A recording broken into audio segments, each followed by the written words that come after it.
Hi, Great. Dickson. Hello, welcome. Hi, Welcome. how are you?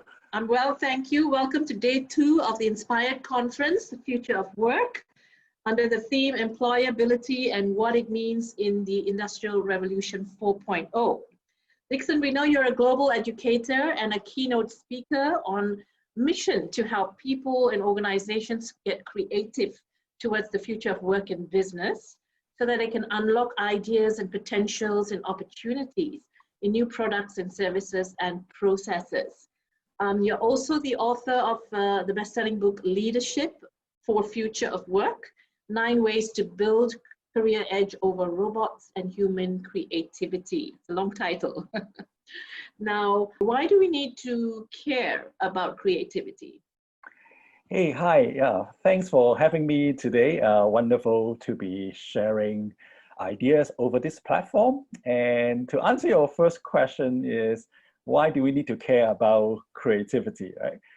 So let me maybe step back a while. Let's talk about the future of work or the future of business. So increasingly, we are going to have a lot of like robotization, automation going on in the world. Right? So that means what is left with the human being is we need to focus on higher output. Right? So as a human being, the higher output is linked to creativity and innovation. So that's my point of view is like, no matter which industry you are in, right, you have to embrace creativity because that's what the future is about.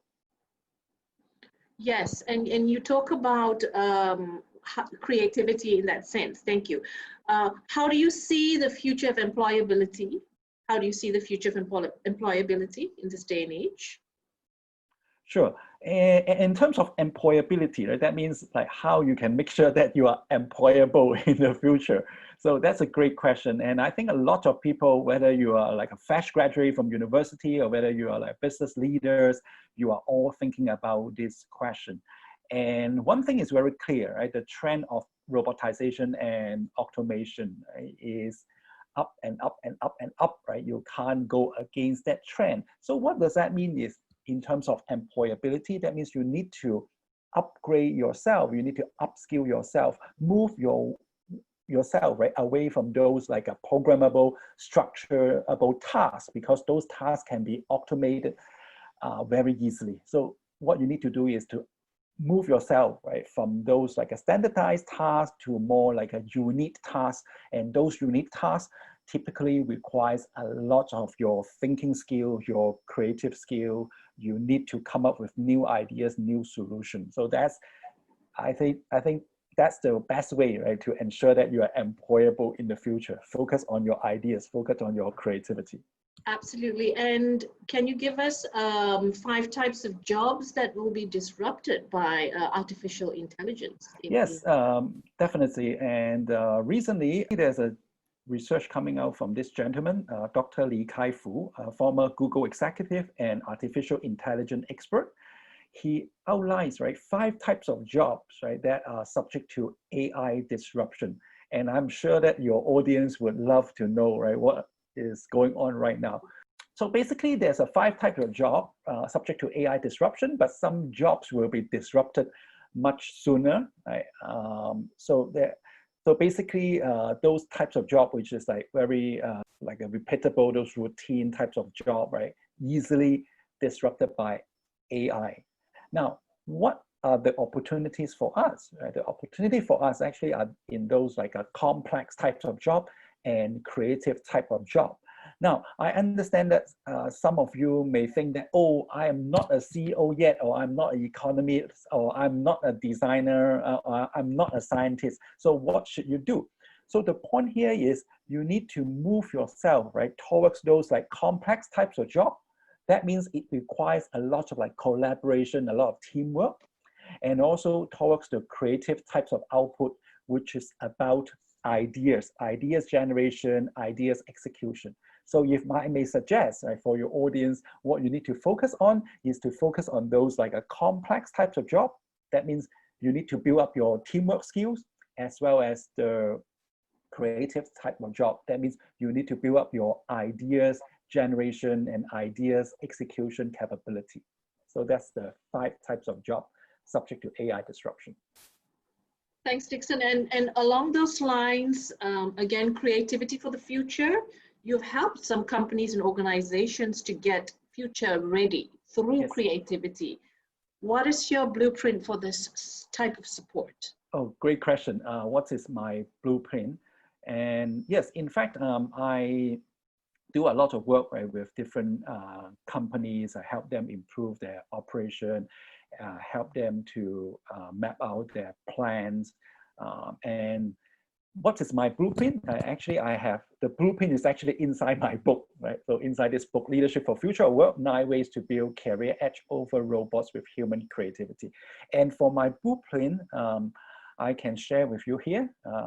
The blueprint is what I call the 3I model, right? 3I model. So that means individual mindset, infrastructure, and idea. So if you want to embrace creativity, if you want to make sure that you build future-ready creativity, you need to make sure that you embrace a creative individual mindset.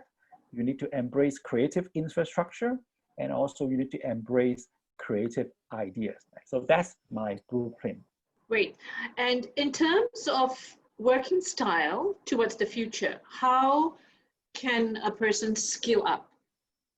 Okay, great question. So the question you have is, how can we skill up? Am I correct? Correct, yes. Oh, okay. So there are a couple ways that you can skill up. As I mentioned, you can use the 3I model, right, that I talk about in the book. But the first I is what we call the mindset. So I always think that mindset comes first, because once you have the right mindset, you will be more successful. You will be easily go into whatever you want to do. So if you're talking about how do you skill up, right, I would say you must embrace this mindset of why not, right? Mindset of why not. So what does that mean? Right? Traditionally, in our studies, in our work, whenever you're faced with a problem, we will naturally say, oh yeah, it can't be done, cannot be done, it never done before, it's not possible. So we focus on the negative thing. And if you want to skill up and also move up towards this the future of work, what you need to do is you need to embrace a more creative mindset, saying that why not, right? Why not we give it a try? Why not we just test it? Why not we just experiment it? Why not, right? So that is a small shift, but it carry big impact. Stop saying cannot, start saying why not. A very, I think, practical and simple application, but sometimes easier said than done, Dickson. Yes. Yes, and that's why you need to give it a try. Yeah, absolutely, absolutely. How can we generate creative ideas? Can you speak a little bit on this? Oh, how can we generate creative ideas?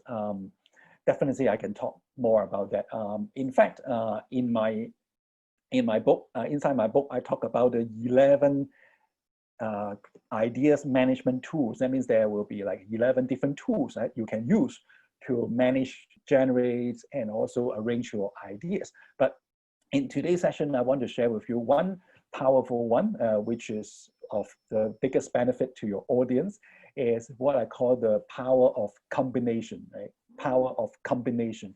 That means you can generate creative ideas very fast using this combination method, combining A and B equal to C. Right? So A plus B equal to C. I give you an example.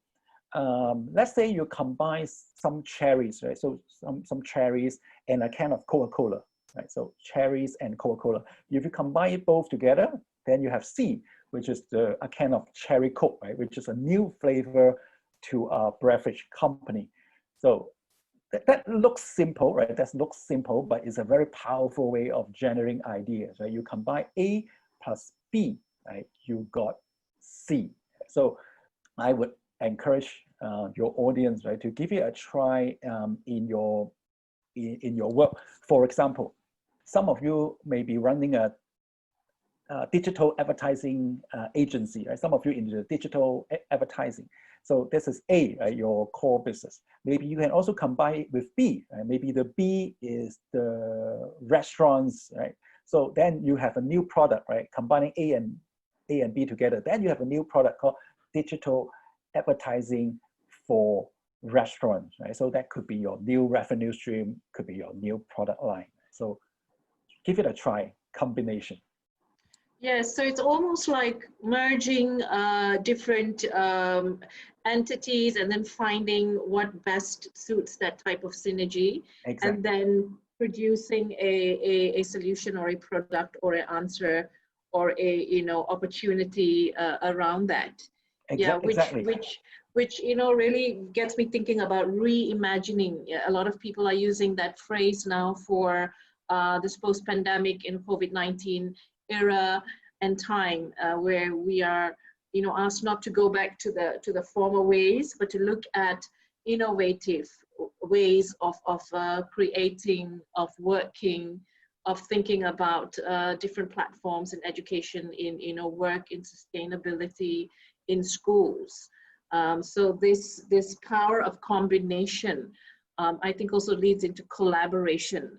That is something just organically will happen if this is being applied. Exactly, Yes. especially in this new normal, right? So you need to think not just from your own perspective, right? You will be able to reimagine. You will be able to get some new ideas, new things come up using the power of combination. For example, I do a lot of keynote speaking at events, talking about creativity, leadership, future of work, right? So that is my core thing. And then because of this COVID-19, this new normal, then I have B, right? B, which is about a virtual delivery, right? So I used to go to different countries, deliver live sessions, but now it is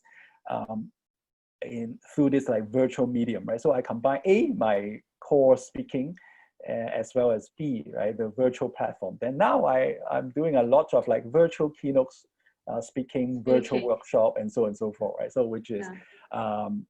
which is about a new possibility, right? So give it a try. A plus B equal to C. Excellent. Thanks, Dickson. What actionable advice can you offer the following category of our listeners? Following categories of our listeners: students, working adults, and business leaders. Oh, great question. And also it's a long question. So let me break it down one by one. So to those students who are on this show, who are listening to this show, my suggestion to you are two things. Number one, don't look for a job. Don't look for a job. Look for something that you can offer to the market. Right? So some of the students may be wondering, hey, Dickson, why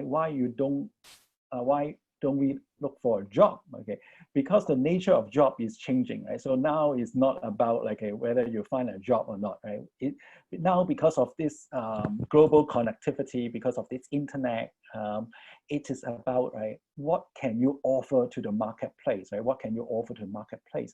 And maybe some of the students right here, you are very good at, let's say, Facebook marketing or Telegram marketing, then maybe you can offer this kind of services, right, to the marketplace.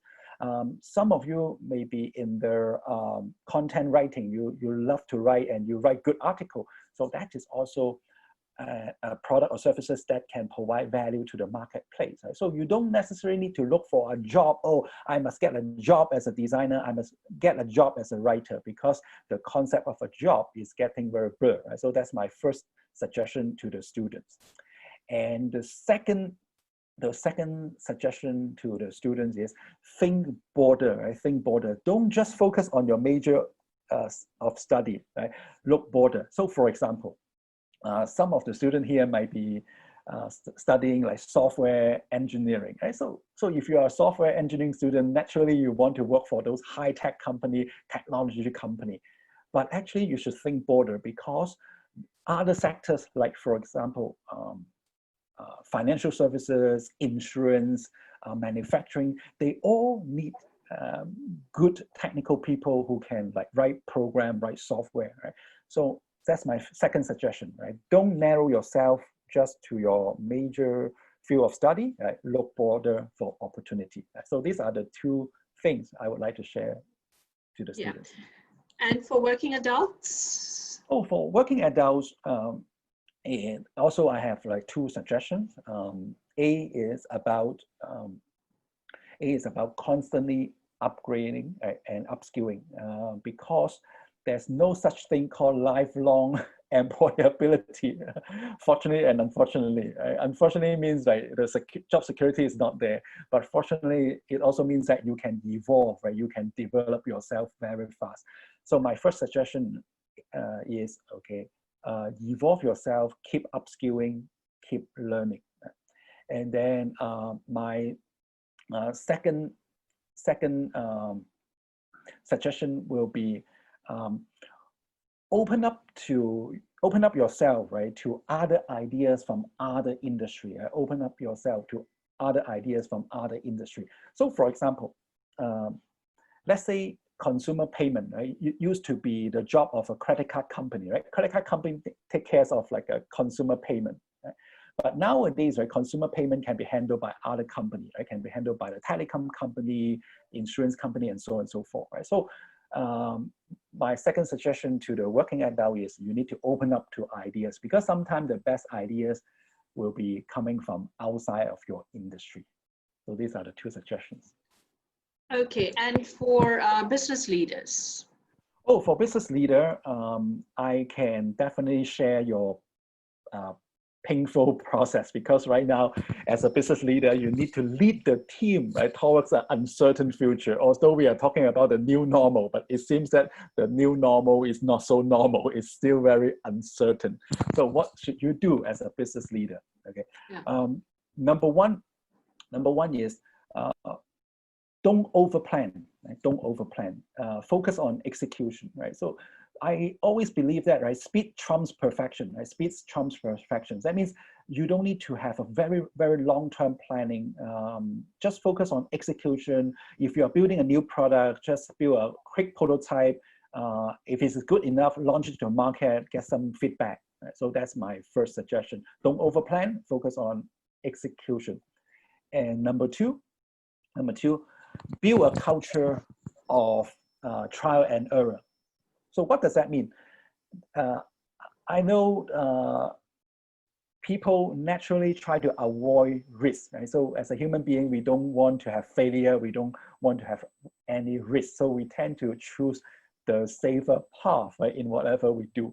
But you as a business leader, right, you need to actually do the opposite. You need to actually create an environment for your team, right, to try to experiment, to do trial and error. Right? If something fails, then never mind. Take it as a learning, then you start again. Right? So to recap, right, as a business leader, right, number one, focus on the execution. Don't overplan.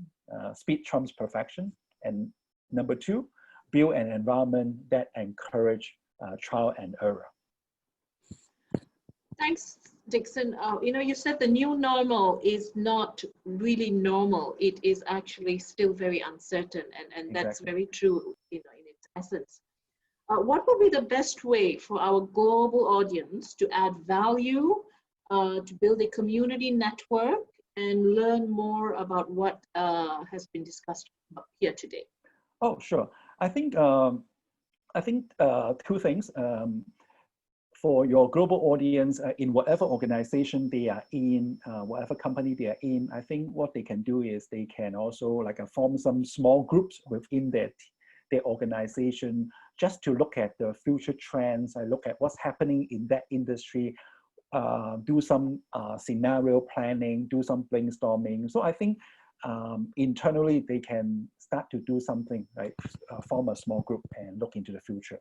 And another thing that they can do is I'm also building a global community. I'm very happy to help the audience here to look into the future, to come up with some creative ideas about the new product, new services, and new processes. And let me share with you maybe my contact information here, so that your audience will be able to find me, so to speak, right? So yeah, okay. So from time to time, I speak at different conferences and events. Right? So if there is something that I can help, definitely I would love to share more ideas with your audience globally. And also, right, for your audience, I have prepared some small gift for your audience. It is basically some creativity resources that they can actually take it away, use it personally or with their internal team, right? So this is my website, dicksontang.me/gift, GIFTS. And also this is a QR code. If they like, they can actually scan it and grab the resources. Now, on the other hand, I'm also quite active on social media, right? So I have my YouTube channel. You can search under Dickson Tang, and I'm also on different social media. And of course, my email is here as well. So I hope this is something of value to your audience. I would definitely like to keep in touch with you all, and let's all embrace creativity towards the future. Thank you, Dickson, for that. And in summary of all of your points presented today on this theme of employability and what it means in this 4.0 era, in one sentence, what would that be in summary? In summary, it will be upskill yourself, be creative. Upskill yourself, be creative. Thank you, Dickson. We have spoken about creativity a lot. How does one define creativity, or how does one identify as being a creative self? Oh, okay, that's a great question. Different people define creativity differently, but I have a specific methodology or yardstick that I can share with you and also with the audience. Okay, so how do you define creativity? Right? So for me, I will look at one thing. It's called ideas fluency, right? Idea fluency. That means how fluent you are with ideas, the same way you are being fluent with a foreign language, right? You speak Spanish, you speak English, and so on and so forth. And I call this model the ideas pyramid, ideas pyramid. So basically, there are actually 4 levels in terms of this ideas pyramid. And let me share with you one by one.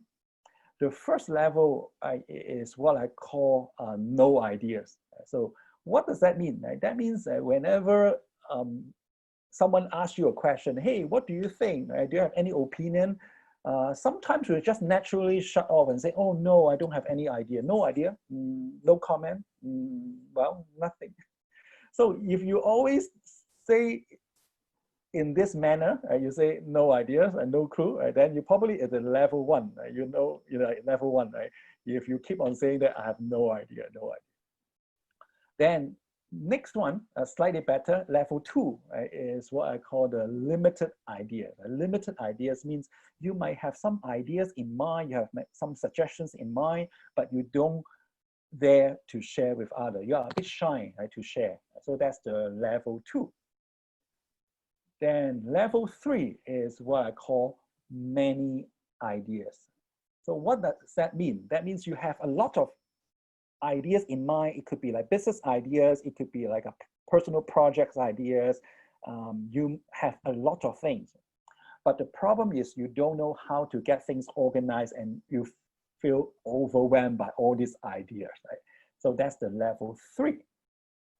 And level 4 is what I call the power ideas. That means you manage to pick maybe 1 or 2 ideas, and then you go implement, you go experiment, you see if it works. So that is the level 4, right? Power ideas. And now, for your audience here, so I would like to ask you a question. So which level are you in? Right? Are you at this like level 1, level 2, level 3, or level 4? Okay, so where are you, right? If you're on this event, right? So think about yourself, right? Which level are you in? Are you in level 1, level 2, level 3, or level 4? And then a second question to you is, think about your team, right? Think about your team. So for example, if you are a department head, right, you may be leading a 5 team members. So how about your team members? Where are they, right? Majority of a team member, where are they? Are they at level 1, level 2, level 3, or level 4? Right? Now, some of you might not have a team to manage yet, right? But you can also think about your colleagues, your project co-worker, and things like that. So this is the idea pyramid. Okay, so two questions. Okay, you give a score to yourself. Is it level 1, level 2, level 3, or level 4? And then the second question is give a score to your team. Is it level 1, 2, 3, or 4? Okay, you may want to write it down. Now, after you write down this, what you can do is you can do a comparison. Now, if you realize you are high up there, your team is below, right? That means you are high up there, your team is below, then you need to help your team to improve in terms of the creativity and ideas fluency. Right? You need to help the team. On the other hand, if you notice that your team is high up there, you are at the bottom, then you know you have some catch-up work to do personally because you need to bring yourself on par with the team. So no matter what, okay, you need to either improve your personal creativity or improve the team creativity. And how can you do that? Right? How can you do that? Yes, you can refer to the 3I model, right, that I cover in my book. So that is the idea pyramid. I hope this is something useful to your audience. Thank you, Dickson. And in a more concrete way, how can a business leader build a conducive work environment to drive this type of support that you've just mentioned? Yeah, great question. In fact, if your business leader is not creating the right environment, creativity is very hard to flourish.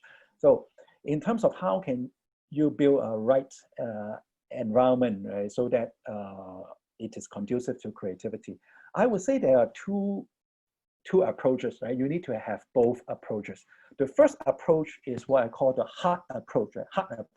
Hard approach meaning that, right, the fixtures, the decoration, the physical layout of the office. Right? So for example, when you decorate your office, right, do you build a lot of wall, a lot of rooms, or do you have an open space workplace? So make it easier for people to share, to interact, to share ideas with one another, right? So that's the hard approach. That means you need to look at, right, your office layout, the fixture, decoration, and all this. Right? And the other approach is what I call the soft approach. Right? Soft approach, it's about your leadership style, your management style. Right? How do you lead your team? I can give you one example. A lot of times when I notice, right, my clients, how they interact inside the office, right? So sometimes the business leader or so-called the head of department will say, oh, in terms of this project, there are 3 solutions. I think we should go for solution C. And then the person will say, hey, what do you think? Okay. Now, what's wrong with this approach is, okay, the boss or the department head already say, okay, I want to go for this option C, right, given this is a business problem. And then after that, they ask, hey, what do you think? In this case, right, do you think the subordinate or the team member will dare to say something to challenge the boss? Most of the time, right, in Asians context, right, we don't and we won't. So that's not good for creativity development. Right? So that's what I call the soft approach. A soft approach, that means you need to tilt and twist your management style a little bit instead of saying that, oh, I think about this and I think there's a solution. Why don't you just be open-minded? Just ask the question upfront. Hey, how do you guys feel? What do you think? Do you have any suggestion? Like, listen before you talk about your personal preference, because once you say your personal preference, nobody dares to challenge you, right? So in summary, right, that's both the hard approach and also the soft approach, right? That is important in terms of building the right environment for creativity. Yes, and we know, Dickson, that human capital is our greatest asset. And for those working in human resources, what are some suggestions for human resource departments to apply what you have just mentioned? Yes, great question. In fact, HR department or the human resources practitioner they are actually right in this middle of this transformation, right? Because HR, it is all about like attracting talent, keeping the talent, upskilling the talent, right? So HR is right in the middle of this game. So my suggestion to HR practitioner, the couples, okay, number one is before you can get your workforce to be creative and innovative, right? You yourself, right, need to make sure that your HR team actually be creative and innovative. Right? So you think about it, right? It's something like you travel on an airplane and suddenly there's an oxygen mask drop off, right? So the safety advice is you put the oxygen mask to yourself first, right, before you take care of others. So same applies to the human resources department. It's like, make sure that you yourself, HR department, need to be creative and innovative before you talk about how can you develop your creative human capital. Okay, so that is my first suggestion. Right? So HR need to do something, need to train your HR team to be creative. And secondly is in terms of the talent acquisition, because nowadays the skill is getting obsolete very fast. Right? So in the past, right? In the past, you can afford, right, to look for the best candidate that fit into this right job 100%, and then to make sure that right this person will stay on. Right? But nowadays, because of the changing skills landscape, right? By the time you find the perfect candidate, the world has changed. So my suggestion to the HR is, as long as someone like maybe 70% fit in terms of skill set, but if that person got a good attitude, good self-learning orientation, right? Just bring the person on, right? And then you can figure out later, you can train them later. Right? So don't wait for the perfect candidate. Right? So these are my two suggestions to the HR department. Thank you, Dickson. And if you can just elaborate on the differences between creativity and innovation. We have spoken about that across this conference as well, being disruptive and being innovative. What is the difference between being creative and innovation? Yes. Okay, sure. Great question. And in fact, on this topic of creativity and innovation, probably we can have another conference just on that. But, absolutely. For today, if you ask me personally, right, how do I see the differences between creativity and innovation? So to me, creativity is about the possibility of ideas, right? The possibility of ideas. That means you explore different possibilities, right? You explore different ideas. So that's the creativity. And in terms of innovation, right, I would say it is about the feasibility, right? The commercial feasibility of your ideas, right? So that is more about the innovation, right? So one is about possibility, right? Linked to creativity. The other one is linked to this feasibility, linked to the innovation, right? So I hope this can give you a very short explanation between these two terms. Dickson Tang, thank you so much for joining us for this inspired conference on the future of work, employability and what it means in the IR 4.0 era. Thank you so much, Dickson Tang. Thank you. Thank you for having me.